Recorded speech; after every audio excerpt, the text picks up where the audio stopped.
Assalamualaikum warahmatullahi wabarakatuh. Halo semuanya, perkenalkan nama saya Sania Putri dengan NIM 6120123025 dari Fakultas Ekonomi dan Bisnis Prodi Manajemen Universitas Primagraha, kelas RA6 semester 3. Tujuan pembuatan video ini untuk memenuhi syarat penilaian ujian tengah semester mata kuliah teori ekonomi yang diampu oleh Bapak Muhammad Teguh Setiadi, SE, MM, CTMP, CMC, CPGAM, CPLM, CIB. Di sini saya akan mempresentasikan secara singkat materi-materi yang telah dipelajari dari awal perkuliahan sampai menjelang UTS ini.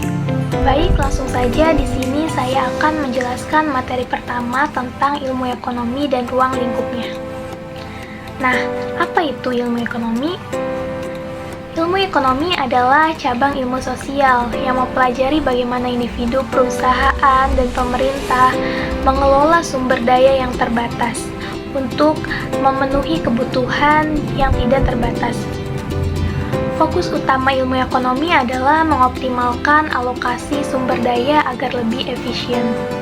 Kemudian tujuan ilmu ekonomi, yaitu yang pertama mengatasi kelangkaan dengan cara mencari solusi atas keterbatasan sumber daya.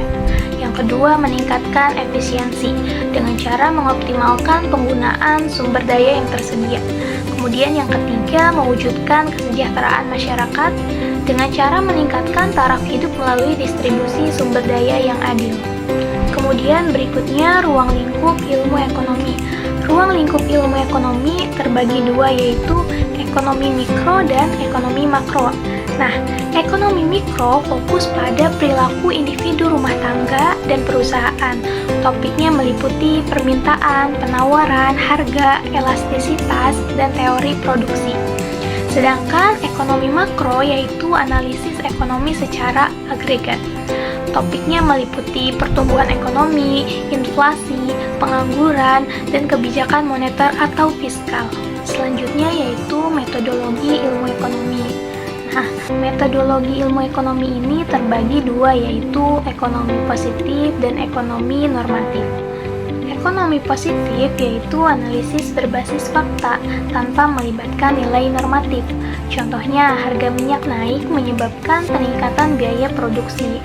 Sedangkan ekonomi normatif yaitu analisis yang melibatkan nilai moral dan tujuan kesejahteraan. Contohnya, pemerintah sebaiknya menurunkan pajak untuk mendorong konsumsi. Kemudian ada jenis-jenis ilmu ekonomi. Yang pertama, ilmu ekonomi moneter. Ilmu ini fokus pada studi tentang uang, perbankan, dan kebijakan moneter, membahas bagaimana uang mempengaruhi ekonomi suatu negara. Contoh penerapannya yaitu kebijakan suku bunga oleh Bank Indonesia untuk mengendalikan inflasi. Yang kedua yaitu ilmu ekonomi publik. Ilmu ini mempelajari pengelolaan sumber daya oleh pemerintah untuk kepentingan masyarakat. Contoh penerapannya yaitu penganggaran subsidi bahan bakar minyak atau pembangunan infrastruktur. Selanjutnya yang ketiga yaitu ilmu ekonomi industri. Ilmu ini mengkaji struktur, perilaku, dan kinerja industri termasuk persaingan dan regulasi. Contoh penerapannya regulasi pemerintah terhadap monopoli dalam sektor telekomunikasi. Kemudian yang keempat, ekonomi internasional, membahas perdagangan antar negara, arus modal, dan kebijakan ekonomi global. Contoh penerapannya yaitu Perjanjian Perdagangan Bebas ASEAN atau AFTA. Yang kelima yaitu ekonomi sumber daya alam, mengkaji pemanfaatan dan pengelolaan sumber daya alam untuk keberlanjutan.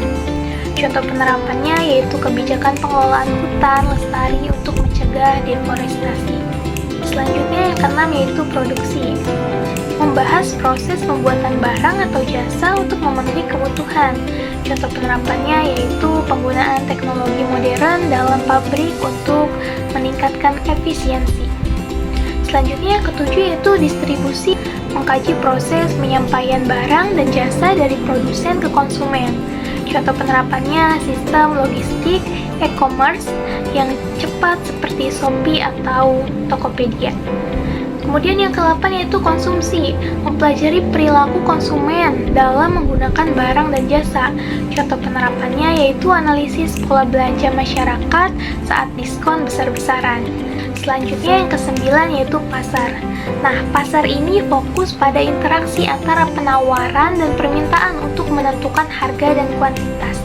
Contoh penerapannya perubahan harga tiket pesawat saat musim liburan. Selanjutnya yang ke-10 yaitu kebijakan ekonomi, yaitu langkah-langkah yang diambil pemerintah untuk mengelola ekonomi nasional. Contoh penerapannya program bantuan sosial untuk meningkatkan daya beli masyarakat selama krisis ekonomi. Kemudian materi berikutnya tentang perkembangan teori ekonomi. Nah, perkembangan teori ekonomi didefinisikan oleh para ahli sebagai perubahan dan pembaruan teori-teori ekonomi yang disesuaikan dengan kondisi sosial, politik, dan ekonomi yang terus berubah. Setiap teori ekonomi lahir sebagai respon terhadap konteks historis dan kebutuhan pada masanya, mulai dari pemikiran ekonomi klasik hingga teori ekonomi modern. Yang pertama ada teori klasik.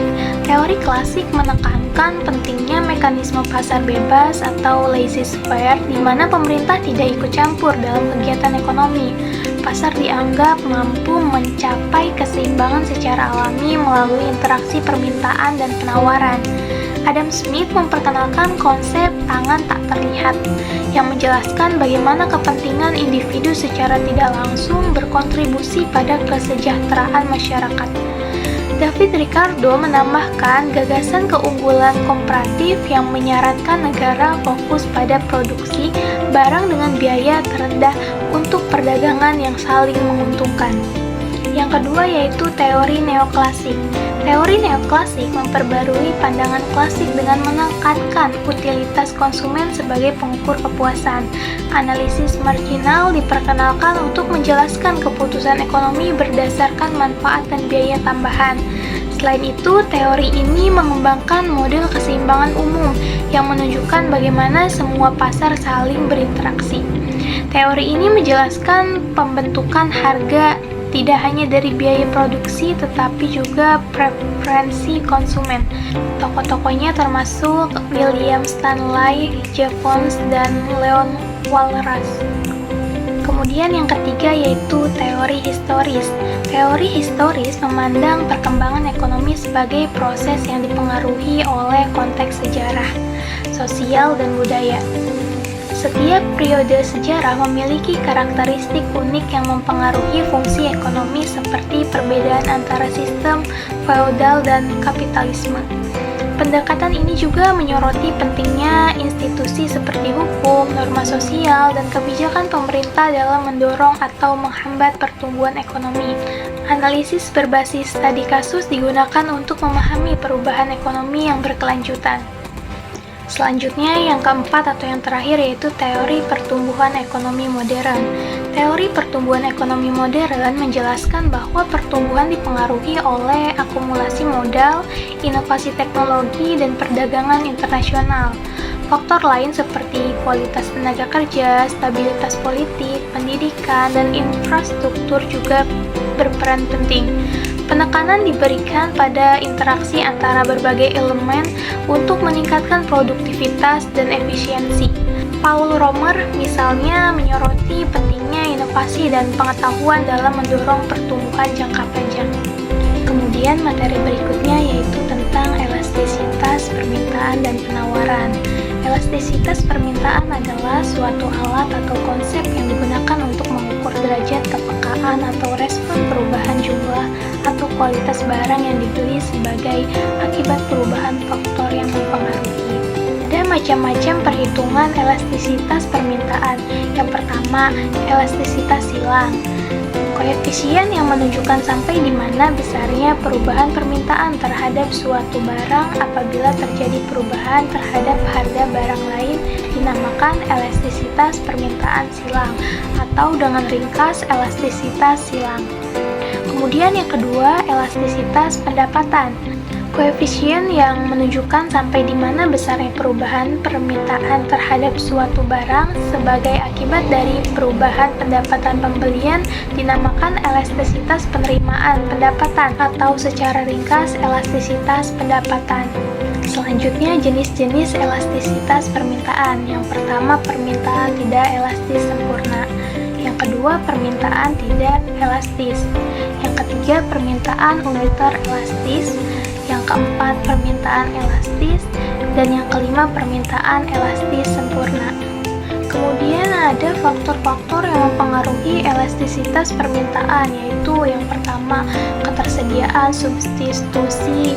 Yang kedua, pentingnya barang, kebutuhan atau keinginan. Yang ketiga, persentase, yaitu pengeluaran terhadap pendapatan. Yang keempat, jangka waktu. Yang kelima, jenis barang. Dan yang keenam, preferensi atau kebiasaan konsumen. Yang ketujuh, kemudahan mengganti barang. Kemudian berikutnya, elastisitas penawaran. Elastisitas penawaran ialah perbandingan antara seberapa besar perubahan jumlah barang yang ditawarkan sebagai akibat dari perubahan harga. Jenis-jenis elastisitas penawaran yaitu yang pertama, penawaran tidak elastis sempurna. Yang kedua, penawaran tidak elastis. Yang ketiga, penawaran uniter elastis. Yang keempat, penawaran elastis. Dan yang kelima, penawaran elastis sempurna. Kemudian faktor-faktor yang mempengaruhi elastisitas penawaran.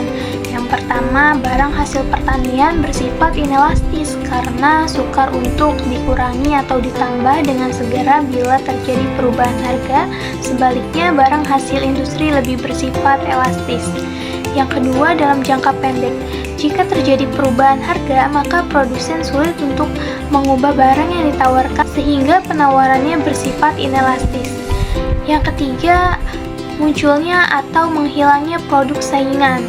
Yang keempat, adanya terobosan untuk membuat barang baru. Kemudian materi yang terakhir yaitu teori biaya dan permintaan. Teori biaya adalah salah satu konsep dasar dalam ekonomi yang membahas tentang berbagai jenis biaya yang dikeluarkan dalam proses produksi barang atau jasa. Konsep ini berperan penting dalam membantu perusahaan memahami struktur biaya yang mereka hadapi agar dapat menentukan strategi produksi yang efisien. Jenis-jenis biaya yaitu yang pertama, biaya tetap, biaya variabel, biaya total, dan juga biaya marginal. Selanjutnya yaitu teori penerimaan. Teori penerimaan adalah konsep dalam ekonomi yang membahas tentang pendapatan atau pemasukan yang diperoleh perusahaan dari hasil penjualan produk atau layanan. Pemahaman mengenal teori penerimaan sangat penting bagi perusahaan untuk menentukan strategi harga dan jumlah produksi yang optimal. Selanjutnya yaitu jenis-jenis penerimaan. Yang pertama, penerimaan total. Rumusnya, penerimaan total sama dengan harga dikali jumlah barang terjual. Yang kedua yaitu penerimaan rata-rata. Rumusnya, penerimaan rata-rata sama dengan jumlah barang terjual. Penerimaan total. Yang ketiga yaitu penerimaan marginal. Kesimpulan dari presentasi saya hari ini yaitu ilmu ekonomi adalah ilmu sosial yang mempelajari bagaimana individu dan masyarakat mengelola sumber daya yang terbatas untuk memenuhi kebutuhan yang tidak terbatas. Ruang lingkupnya meliputi ekonomi mikro yang fokus pada perilaku individu dan perusahaan, serta ekonomi makro yang membahas fenomena ekonomi dalam skala nasional dan global.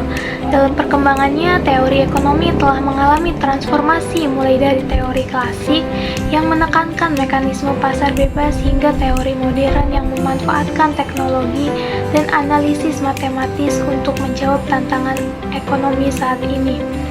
Selain itu, konsep elastisitas permintaan dan penawaran membantu memahami sensitivitas perubahan jumlah permintaan atau penawaran terhadap harga, pendapatan, atau fakta lainnya yang sangat penting dalam pengambilan keputusan pasar. Sementara itu, teori biaya dan penerimaan memberikan panduan bagi perusahaan dalam mengelola pengeluaran dan pendapatan dengan tujuan memaksimalkan keuntungan. Dengan memahami konsep-konsep tersebut, individu dan organisasi dapat membuat kebijakan dan strategi ekonomi yang lebih efektif. Mungkin presentasi kali ini saya cukupkan, segitu saja yang bisa saya sampaikan. Kurang dan lebihnya mohon maaf. Wassalamualaikum warahmatullahi wabarakatuh.